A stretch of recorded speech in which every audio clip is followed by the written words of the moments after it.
자기를 존중하는 마음은 누구나 가능성으로서 갖고 태어나지만 그것이 발현되는 것은 출생 이후 돌보는 이들의 수고가 있어야 한다.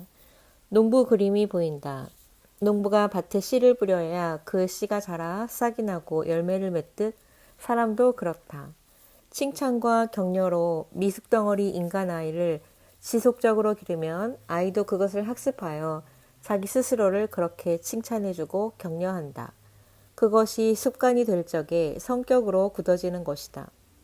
그러나 불행하게도 부모나 돌보는 대상이 말이 없거나 얼굴에 별로 표정이 없거나 마음의 병이 있어서 아이를 오롯이 기를 능력이 너무 부족하거나 우울하거나 분노 중독이거나 충동적이거나 이러면 아이도 그걸 그대로 학습하게 되어 건강하게 선택할 수도 있는 일들을 이상한 것을 선택하여 자신을 이상한 사람으로 만들어버린다.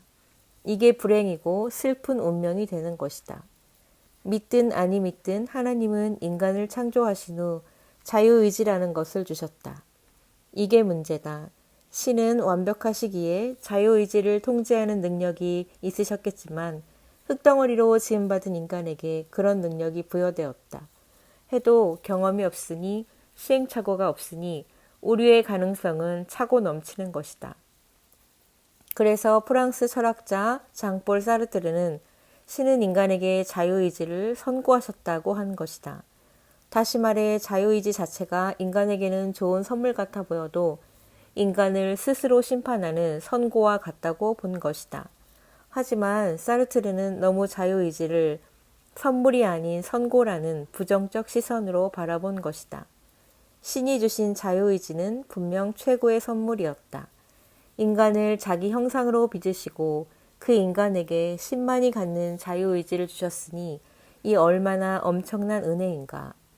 인간은 그 자유의지를 갖고 자신의 운명과 이웃과 세상을 변혁시킬 수 있는 능력을 얻게 된 것이다.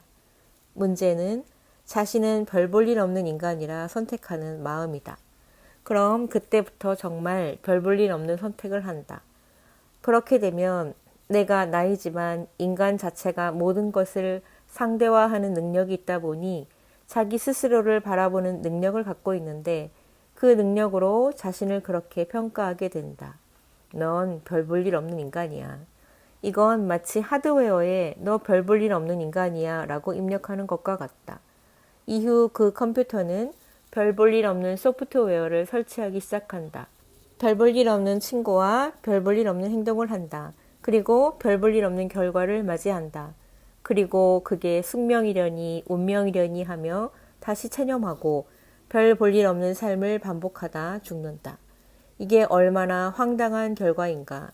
얼마나 불교로 말하자면 수억 검년의 윤회를 반복하여 태어난 인간의 삶인데 그런 삶을 그렇게 낭비하다 죽는다니. 이건 로또 1등 당첨된 거 모르고 동네 하수구에 버렸다는 말과 무엇이 다른가. 인간에게 주신 선택과 의지의 능력이 얼마나 대단한지 그런 능력을 부여하신 하나님마저도 인간들이 그 의지를 자기를 찬양하는 것에 사용하지 않고 바벨탑을 짓는 걸 보고 이렇게 말씀하신다. 여호와께서 이르시되 이 무리가 한 족속이요 언어도 하나이므로 이같이 시작하였으니 이후로는 그 하고자 하는 일을 막을 수 없으리로다. 창세기 11장. 이미 노아의 홍수로 쓸어버리셨기에 하나님의 탄식은 더욱더 깊다. 그러나 위 내용을 자세히 보라. 신도 인간이 하는 일을 막을 수 없다는 탄식 아닌가? 조금 다른 이야기이지만 신이 세상에 멸망 주시지 않아도 인간들이 지구 온난화에 쓰레기에 폐기물에 핵폭탄에 이렇게 하면 지구는 신이 멸망시키지 않아도 멸망하게 된다. 앨런 머스크가 아무리 화성에 우주기지 만들어도 거기도 동일하다. 그러니까 인간들이 자신의 자유의지 중에서 가장 위대한 자유의지는 단 하나, 자신을 스스로 제어할 수 있는 무엇인가를 만드는 자유의지이다. 절제하고 하지 않고 단호한 태도를 보이는 건 말이다. 그걸 어기면 인간도 멸종된다는 각오를 하고 말이다. 이 글을 보는 여러분들이 자기 자신을 우습게 별 볼 일 없게 여기지 않길 바란다. 여러분들이 선택하는 선택과 의지는 자신과 이웃과 세상과 운명을 바꿀 만한 그런 의지이니 말이다. 그런 의미에서 인간에게 정말 해로운 건 의지의 절망이다. 물론 오죽했음 의지의 절망이 오겠나마는 그래도 그 의지를 자꾸 절망으로 기울이지 않길 바란다. 이런 항변이 있으리라. 누가 그러고 싶어 그런가요? 내 환경이 나를 그렇게 자꾸 만드는데 어쩌라고요? 맞다. 그래도 멀리 보자. 그럼 정말 의지의 절망만큼 악한 건 없으리라 생각할 수 있을 것이다. 언젠가 그런 글을 읽었다. 구글 영어로 오바마를 죽이자 그렇게 몇 번 했더니 얼마 되지 않아 CIA가 찾아왔다는 것이다. 뭔지 모르지만 필터링이 있어 그런 메시지를 검색하는 자들은 모두 다 요주의 인물이 된다는 말이다. 우리의 의지는 그렇게 구글에 몇 글자 치는 일로 테러범이 되기도 하고 다른 인물이 될 수도 있다는 것이다. 인간이 살면서 자기의 의지와 선택을 100% 극대화할 수 있다면 그는 분명 원하는 걸 하며 행복하게 살아갈 수 있을 것이다. 운전면허 시험을 치는데 내가 잘할 수 있을까? 실수하면 어쩌지? 이런 마음 갖고 사는 사람과 안 돼도 해봐야지 하면 되지 뭐까지 거. 이런 마음 갖고 운전면허 시험 치는 사람과 결과는 크게 달라질 수 있다. 이 글이 그러니까 긍정적 마인드 갖고 살자는 말이죠. 이런 말을 하려고 쓴 건 아니다.